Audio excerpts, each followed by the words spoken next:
নমস্কাৰ নতুন এটা ভিডিঅ'ৰ সৈতে শ্ৰীজললৈ আপোনালোক সকলোকে জনাইছোঁ স্বাগতম আশা কৰোঁ সকলো ভালে আছে নিশ্চয়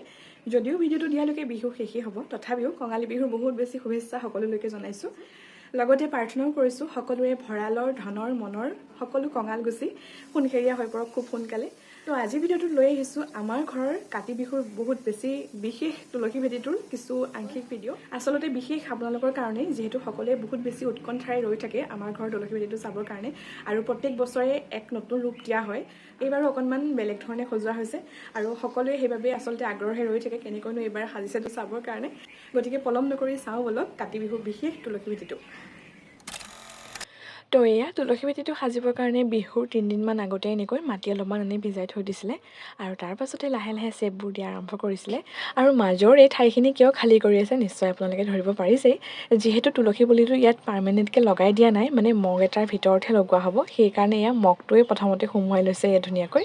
যাতে মগটোৰে সৈতে তুলসী পুলিটো ৰুওঁতে একো অসুবিধা নহয় সেইকাৰণে প্ৰথমতে এই চেপটো দি লৈছে আৰু লাহে লাহে তাৰ ছাইডত থকা এয়া চেপবোৰ দিব আৰম্ভ কৰিছে এনেকৈ তো এনেকৈ অকণমান চেপবোৰ প্ৰথম দিনাই দিয়া হৈছিলে আৰু ভিডিঅ'টো যিহেতু কেইবাদিনৰো হয় লাহে লাহে আপোনালোকে গম পাই থাকিব তো এইফালে বিহু বুলি অকল তুলসী ভেটিতে লাগি থকা হোৱা নাই মানে পাকঘৰৰ ফালেও অকণমান মন দিয়া হৈছিলে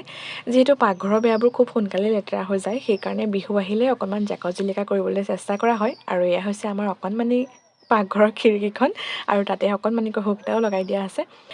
তো এইফালে আকৌ মায়ে যা যোগাৰ কৰিছে পাকঘৰটো জাকত জিলিকা কৰিবলৈ আৰু আগফালে আকৌ তুলসী ভেটিয়ে জাকত জিলিকা কৰিবলৈ আমাৰ পূৰা কম্পিটিশ্যন চলি আছে তো এয়া মায়ে পূৰা লাগি আছে আৰু তাৰ মাজতে কথাটো এনেকুৱা হ'ল মানে প্ৰথমতে পাকঘৰটো মুচিবৰ কাৰণেহে যা যোগাৰ আৰম্ভ হৈছিলে কিন্তু লাহে লাহে আমাৰ যিমানকেইটা মাটি ৰুম বাকী আছে আটাইকেইটা মুচিবৰ কাৰণে যা যোগাৰ হৈ গ'ল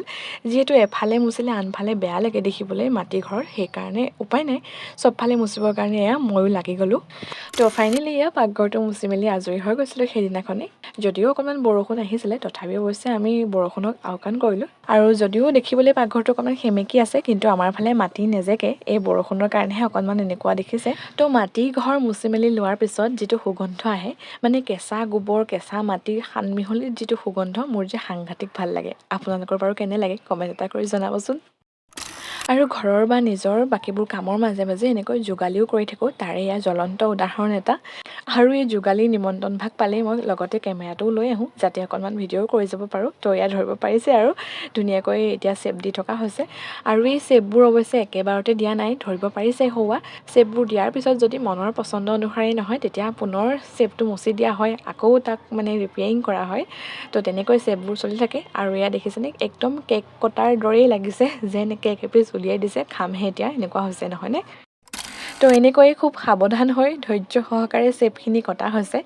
সেইকাৰণে অৱশ্যে কেইবাদিনো সময়ৰ প্ৰয়োজন হয় যিহেতু চেপখিনি এদিনতে কটা নাই কেইবাদিনো সময়ৰ প্ৰয়োজন হৈছে মানে ওপৰৰ চেপটো কটাৰ পিছতে তাৰ পিছৰখিনি পিছদিনা কটা হৈছে আৰু মাজে মাজে বৰষুণৰ বিধি পথালি দিছিলে যিহেতু বিহুকেইদিন তো এনেকৈ কইনা ঢকা দি ঢাকি থৈ দিয়া হৈছিলে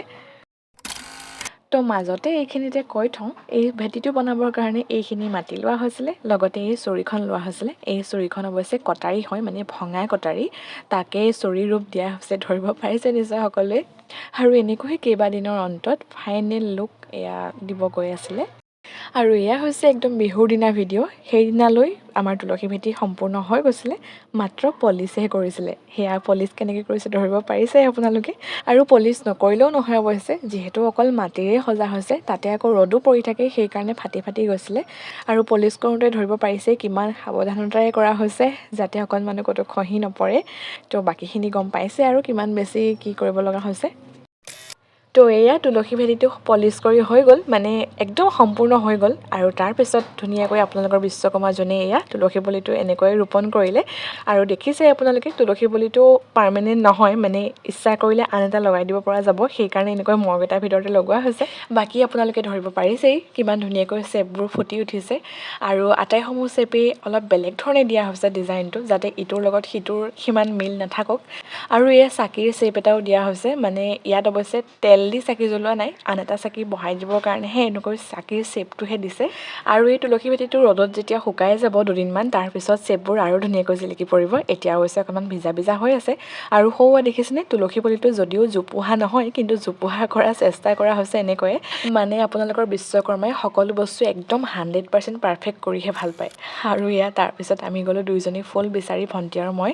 যিহেতু শেৱালি ফুলবোৰ এতিয়া ফুলাই নাই, তথাপিও আমি কলিবোৰকে ছিঙি আনিলোঁ। আৰু এনেকৈ আমাৰ অকণমানিহঁতৰ সৈতে ইফালৰ পৰা সিফালে ফুল বিচাৰি ঘূৰি ফুৰিছিলোঁ। তো এইখিনিতে মোৰ বাবে আটাইতকৈ ভাল লগা কথাটো হ'ল, মই মোৰ ল'ৰালিক এতিয়াও এনেকৈ কঢ়িয়াই লৈ ফুৰিব পাৰিছোঁ। সেইকাৰণে অৱশ্যে আমাৰ কাৰণে গাঁৱৰ বিহু বহুত বেছি বিশেষ আৰু খুব বেছি আদৰৰ। মানে আধুনিকতাৰ ধাম খুমিয়াই আমাৰ আনন্দ, আমাৰ ফূৰ্তিখিনি এতিয়াও কাঢ়ি নিব পৰা নাই। অৱশ্যে সকলোৰে ফালে পৰিৱেশ পৰিস্থিতি বেলেগ বেলেগ, কিন্তু আমাৰ ফালে এতিয়াও সকলোখিনি একেই আছে।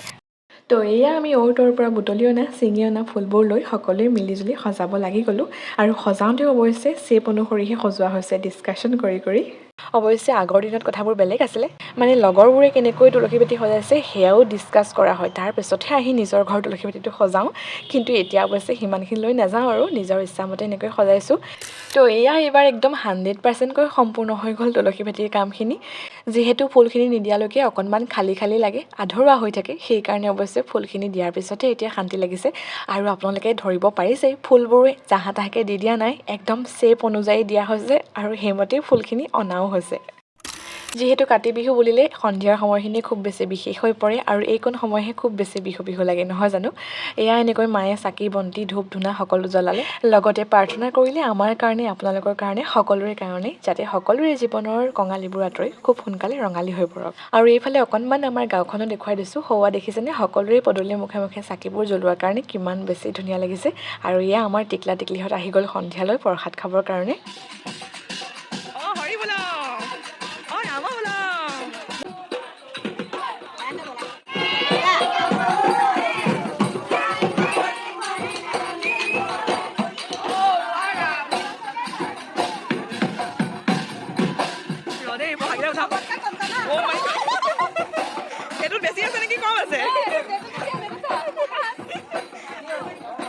তো এনেকৈ আমি সকলোৱে মিলিজুলি হাঁহি ধেমালিৰ মাজেৰে গাঁৱৰ প্ৰত্যেক ঘৰতে প্ৰসাদ খাবলৈ যাওঁ সন্ধিয়া। আৰু সেইকাৰণে খুব বেছি ভাল লাগে কাতি বিহুৰ এই সন্ধিয়াৰ সময়খিনি।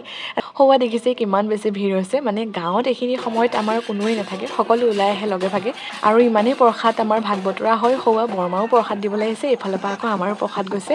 আৰু বেকগ্ৰাউণ্ডত নিশ্চয় ঢোলৰ চাপৰ শুনিয়ে আছে। যদিও কঙালী বিহু, আমি অকণমান এনেকৈ ঢোলৰ চাপৰতে ৰঙালী মালী ভাৱ অকণ ননা নহয়। বাৰু, কাতি বিহুৰ খুব ধুনীয়া সময়খিনি ইয়াতে এনেকৈ সামৰিলোঁ। যদিহে ভিডিঅ'টো চাই ভাল পালে লাইক, শ্বেয়াৰ, কমেণ্ট কৰাৰ লগতে যদিহে নতুনকৈ আহিছে চেনেলটো ছাবস্ক্ৰাইব কৰিবলৈ নাপাহৰিব। নতুন এটা ভিডিঅ'ৰ সৈতে সকলোকে পুনৰ লগ পাম।